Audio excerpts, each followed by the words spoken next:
Shri Rajnath Singh ji, chief of defence staff general Bipin Rawat,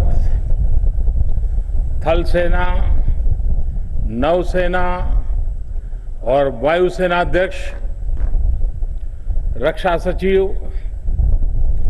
NCC महानिदेशक और देश भर से यहां जुटे राष्ट्रभक्ति की ऊर्जा से ओतप्रोत एनसीसी कैडेट्स, आप सभी युवा साथियों के बीच जितनी भी पल बिताने का मौका मिलता है, एक बहुत ही सुखद अनुभव देता है। अभी जो आपने यहां मार्च पास किया, कुछ कैडेट्स ने पैरासेलिंग का हुनर दिखाया, जो ये सांस्कृतिक प्रदर्शन हुआ, वो देखकर सिर्फ मुझे ही नहीं, आज टीवी के माध्यम से भी जो लोग देखते होंगे, हर किसी को गर्व महसूस होता होगा। देश के कोने कोने से आकर आपने 26 जनवरी की परेड में भी बेहतरीन प्रदर्शन किया है। आपकी इस मेहनत को पूरी दुनिया ने देखा है। हम देखते हैं, दुनिया में जिन भी देशों में समाज जीवन में अनुशासन होता है, ऐसे देश सभी क्षेत्रों में अपना परचम लहराते हैं। और भारत में समाज जीवन में अनुशासन लाने की ये बहुत अहम भूमिका एनसीसी बखूबी निभा सकती है। और आप में भी ये संस्कार जीवन पर्यंत रहना चाहिए। एनसीसी के बाद भी अनुशासन की ये भावना आपके साथ रहनी चाहिए। इतना ही नहीं, आप अपने आसपास के लोगों को भी निरंतर इसके लिए प्रेरित करेंगे, तो भारत का समाज इससे मजबूत होगा, देश मजबूत होगा। साथियों, दुनिया के सबसे बड़े यूनिफॉर्म यूथ ऑर्गेनाइजेशन के रूप में एनसीसी ने अपनी जो छवि बनाई है, वो दिनों दिन और मजबूत होती जा रही है। और जब मैं आपके प्रयास देखता हूं, तो मुझे बहुत खुशी मिलती है। आप पर भरोसा और मजबूत होता है। शौर्य और सेवा भाव भारतीय परंपरा को जहां बढ़ाया जा रहा है, वहां एनसीसी कैडेट नजर आता है। जहां संविधान के प्रति लोगों में जागरूकता पैदा करने का अभियान चल रहा है, वहां भी एनसीसी कैडेट्स दिखते हैं। पर्यावरण को लेकर कुछ अच्छा काम हो रहा है, जल संरक्षण या स्वच्छता से जुड़ा कोई अभियान हो, तो वहां एनसीसी के कैडेट जरूर नजर आते हैं। संकट के समय में आप सभी जिस अद्भुत तरीके से, संगठित तरीके से काम करते हैं, उसके उदाहरण बाकी जगह पर बहुत कम देखने को मिलते हैं। बाढ़ हो या दूसरी आपदा, बीते वर्ष एनसीसी के कैडेट्स ने मुश्किल में फंसे देशवासियों की राहत और बचाव में सहायता की है। कोरोना के इस पूरे कालखंड में लाखों लाख कैडेट्स ने देश भर में जिस प्रकार प्रशासन के साथ मिलकर, समाज के साथ मिलकर काम किया है, वो प्रशंसनीय है। हमारे संविधान में जिन नागरिक कर्तव्यों की बात कही गई है, जिनकी हमें से अपेक्षा की गई है, वो निभाना सभी का दायित्व है। हम सभी इसके साक्षी हैं कि जब सिविल सोसाइटी, स्थानीय नागरिक अपने कर्तव्यों पर बल देते हैं, तब बड़ी से बड़ी चुनौतियों को भी हल किया जा सकता है। जैसे आप भी भली भांति जानते हैं कि हमारे देश में एक समय में नक्सलवाद, माओवाद कितनी बड़ी समस्या थी। देश के सैकड़ों जिले इससे प्रभावित थे, लेकिन स्थानीय नागरिकों का कर्तव्य भाव और हमारे सुरक्षा बलों का शौर्य साथ आया तो नक्सलवाद की कमर टूटनी शुरू हो गई। अब देश के कुछ गिनती के जिलों में ही नक्सलवाद सिमट कर रह गया है। अब देश में न सिर्फ नक्सली हिंसा बहुत कम हुई है, लेकिन अनेकों युवा हिंसा का रास्ता छोड़कर विकास के कार्यों में जुड़ने लगे हैं। एक नागरिक के तौर पर अपने कर्तव्यों को प्राथमिकता देने का प्रभाव हमने इस कोरोना काल में भी देखा है।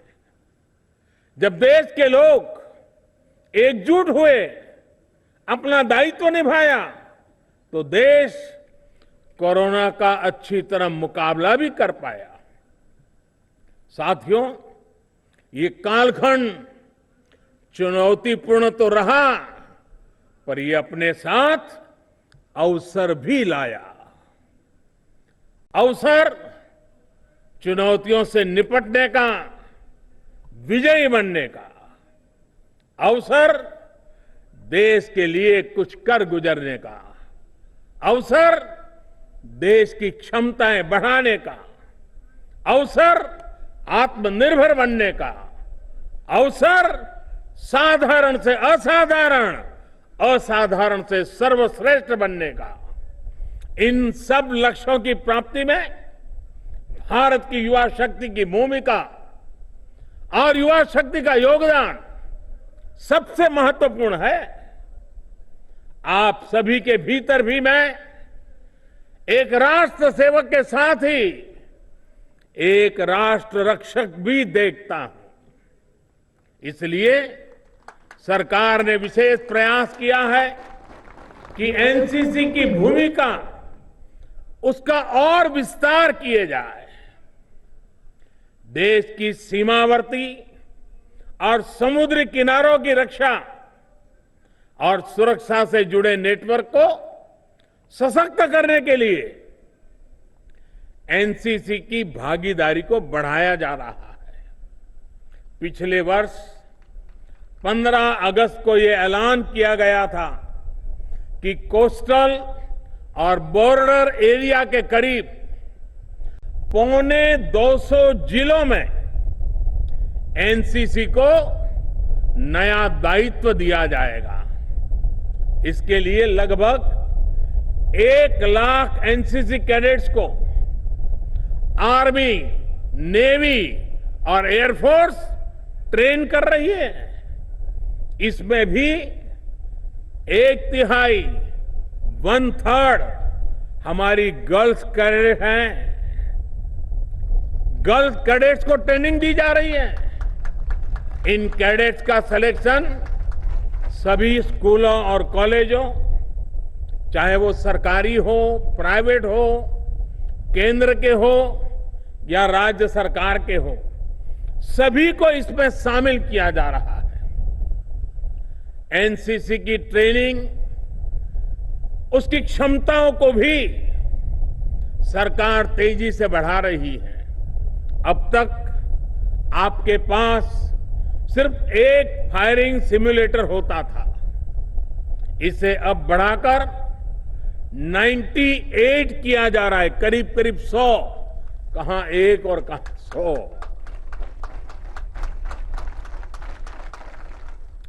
माइक्रो लाइट फ्लाइट सिम्युलेटर, उसको भी 5 से बढ़ाकर 44 और रोविंग सिम्युलेटर को 11 से बढ़ाकर 60 किया जा रहा है।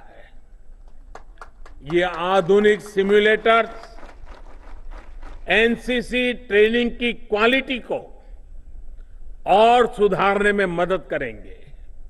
साथियों, ये आयोजन अभी जिस ग्राउंड पर हो रहा है उसका नाम फील्ड मार्शल के.एम. करियप्पा जी के नाम पर है। वो भी आपके लिए बड़ी प्रेरणा है। करियप्पा जी का जीवन शौर्य की अनेक गाथाओं से भरा हुआ है। 1947 में उनके रणनीतिक कौशल की वजह से भारत को युद्ध में निर्णायक बढ़त मिली थी। आज फील्ड मार्शल के.एम. करियप्पा जी की जन्म जयंती है। मैं सभी देशवासियों की तरफ से, आप एनसीसी के कैडेट्स की तरफ से उन्हें आदरपूर्वक श्रद्धांजलि अर्पित करता हूं। आप में से भी अनेक साथियों की ये प्रबल इच्छा होगी कि आप भारत की डिफेंस फोर्सेस का हिस्सा बने। आप सभी में वो सामर्थ्य भी है और सरकार आपके लिए अवसर भी बढ़ा रही है। विशेष रूप से गर्ल्स कैडेट्स को मैं आग्रह से कहूंगा कि आपके लिए अब ये अवसर, अनेक अवसर आपका इंतजार कर रहे हैं। मैं अपने सामने भी देख पा रहा हूं और आंकड़े भी बताते हैं कि बीते वर्षों में एनसीसी में गर्ल्स कैडेट्स में करीब करीब 35% की बढ़ोतरी हुई है। अब हमारी फोर्सेस के हर फ्रंट को आपके लिए खोला जा रहा है। भारत की वीर बेटियां हर मोर्चे पर शत्रु से लोहा लेने के लिए आज भी मोर्चे पर डटी हुई है। आपके शौर्य की देश को जरूरत है और नई बुलंदी आपका इंतजार कर रही है। और मैं आपको और आप में भविष्य के ऑफिसर्स भी देख रहा हूं। मुझे याद है, मैं जब कुछ 2-2.5 महीने पहले दिवाली पर जैसलमेर की लोंगेवाला पोस्ट पर गया था, तो कई यंग ऑफिसर से मेरी मुलाकात हुई थी। देश की रक्षा के लिए उनका जज्बा, उनका हौसला, उनके चेहरे पर दिख रही अदम्य इच्छा शक्ति मैं कभी भूल नहीं सकता हूं। साथियों, लोंगेवाला पोस्ट का भी अपना एक गौरवमयी इतिहास है। सन 71 के युद्ध में लोंगेवाला में हमारे वीर जाबाजों ने निर्णायक विजय प्राप्त की थी। तब पाकिस्तान से युद्ध के दौरान पूर्व और पश्चिम के हजारों किलोमीटर लंबे बॉर्डर पर भारत की फौज ने अपने पराक्रम से दुश्मन को धूल चटा दी थी। उस युद्ध में पाकिस्तान के हजारों सैनिकों ने भारत के जांबाजों के सामने सरेंडर कर दिया था। सन 71 की ये जंग भारत के मित्र और हमारे पड़ोसी देश बांग्लादेश के निर्माण में भी सहायक बनेंगे। इस वर्ष इस युद्ध में विजय के भी 50 वर्ष हो रहे हैं। भारत के हम लोग 1971 की जंग में देश को जिताने वाले भारत के वीर बेटे बेटियों के साहस, उनके शौर्य, आज पूरा देश उन्हें सैल्यूट करता है। इस युद्ध में देश के लिए जो शहीद हुए, आज मैं उन्हें अपनी श्रद्धांजलि अर्पित करता हूं। साथियों, आप सभी जब दिल्ली आए हैं तो नेशनल वॉर मेमोरियल जाना बहुत स्वाभाविक है। राष्ट्र रक्षा के लिए जीवन अर्पित करने वालों को सम्मान देना हम सभी का दायित्व है। बल्कि इस गणतंत्र दिवस को तो हमारा जो गैलेंट्री अवार्ड पोर्टल है www.gallantryaward.gov.in उसको भी नए रंग रूप में रीलॉन्च किया गया है। इसमें परमवीर और महावीर चक्र जैसे सम्मान पाने वाले हमारे वीर सैनिकों के जीवन से जुड़ी जानकारियां तो है। आप इस पोर्टल पर जाकर इनकी वीरता को नमन कर सकते हैं। और मेरा एनसीसी के वर्तमान और पूर्व सभी कैडेट से आग्रह है कि आपको इस पोर्टल पे जाना चाहिए, जुड़ना चाहिए और लगातार उसके साथ एंगेज रहना चाहिए। साथियों, मुझे यह भी बताया गया है कि जो एनसीसी डिजिटल प्लेटफॉर्म बनाया गया है उसमें अभी तक 20,000 से ज्यादा कैडेट जुड़ चुके हैं। इन कैडेट्स ने अपने अनुभव, अपने आइडियाज शेयर करना शुरू भी कर दिया है। मुझे विश्वास है कि आप सभी इसी प्लेटफॉर्म का ज्यादा से ज्यादा उपयोग करेंगे। साथियों, राष्ट्रभक्ति और राष्ट्र सेवा के जिन मूल्यों को लेकर आप चले हैं, उनके लिए ये साल बहुत महत्वपूर्ण है। इस वर्ष भारत अपनी आजादी के 75 वर्ष में प्रवेश करने वाला है। ये वर्ष नेताजी सुभाष चंद्र बोस की 125वीं जन्म जयंती का भी है। जीवन में प्रेरणा के इतने बड़े अवसर एक साथ आए, ऐसा कम ही होता है। नेताजी सुभाष, जिन्होंने अपने पराक्रम से दुनिया की सबसे मजबूत सत्ता को हिलाकर रख दिया था। आप नेताजी के बारे में जितना पढ़ेंगे उतना ही आपको लगेगा कि कोई भी चुनौती इतनी बड़ी नहीं होती कि आपके हौसले को डिगा सके। देश की आजादी के लिए अपना सब कुछ न्यौछावर कर देने वाले ऐसे अनेक वीर आपको अपने सपनों का भारत बनाते हुए देखना चाहते हैं। और आपके जीवन के अगले 25-26 साल बहुत महत्वपूर्ण है।